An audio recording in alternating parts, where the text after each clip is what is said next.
કુટુંબ પરિવારના નાના મોટા પ્રસંગની અંદર 500-1000 માણસની રસોઈ બનાવી તો પણ એવું બને ઘણીવાર ખૂટી જાય છે, પરંતુ બગદાણાની અંદર લાખો માણસો જમે છે તો પણ કોઈ દિવસ રસોઈ ખૂટતી નથી. તેનું કારણ શું?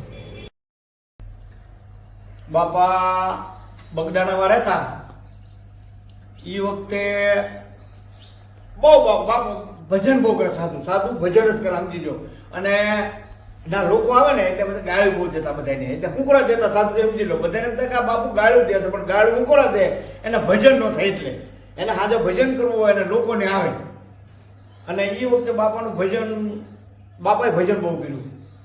બાપાએ લગભગ નવી સિદ્ધિ જે આપણે કેમ રાવણે 9 પ્રકારની અષ્ટ સિદ્ધિ ભજન કરી પ્રાપ્ત કરી, એમ બાપાએ આ નવી પ્રકારની સિદ્ધિ બાપાના ભજનથી પ્રાપ્ત કરેલી. અને એ વખતે બાપાનું ભજન વધી ગયેલું. બગદાણા અને બગદાણા માતાજી લક્ષ્મીજી ખુદ આવ્યા, એમ એના ભજનથી ખુદ થઈ ગયા માતાજી. અને માતાજી આવી અને બાપુને કીધું કે મને કઈ સેવા આપો એમ. એટલે બાપુએ કીધું કે તું આવી એમ કે સુંદર સ્ત્રી છો અને તું સેવા કરવા તું સો કોણ એમ. બાપાએ ચુકારો કીધો, સાંભળો કે તું સો કોણ એમ. એટલે લક્ષ્મીજી કીધું એ કે હું કે વિષ્ણુના ઘરે લક્ષ્મી છું એમ. તાકે બાપા કે આ તું તો કે જગદંબા માં છો એમ કે ને, પણ કે તું આ સેવા કરે હું કરે એમ. માં કે તમારે કઈ સેવા કરે એમ. પછી બાપુએ સુધારો કર્યો, એ કે તમારે કે માં સેવા ન કરાય.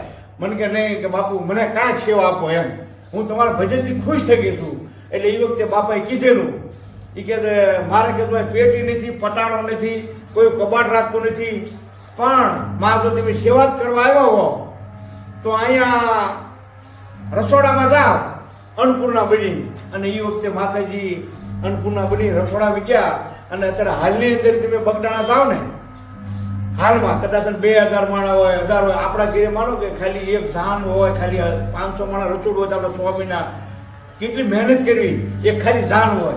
અને અત્યારે બગદાણાની અંદર તમે કોઈ પણ ગમે તારે 2-5 ગાડીઓ લઈને ગયા હોય લક્ઝરી, તો તમને ગરમ જ ખાવા મળે, ગરમ જ ત્યારે તાજું. અને ના પછી મેં બગદાણા જોયેલું છે, સવારનું બપોરનું રાંધેલું નહીં, સાંજે નવું જ બનાવવાનું એમ. તે વિચાર તો કરો, આ માતાજીનો પ્રતાપ, જગદંબા અન્નપૂર્ણાનો વાસ, માતાજીએ વાસ કરેલો બગડાની અંદર થી જુઓ.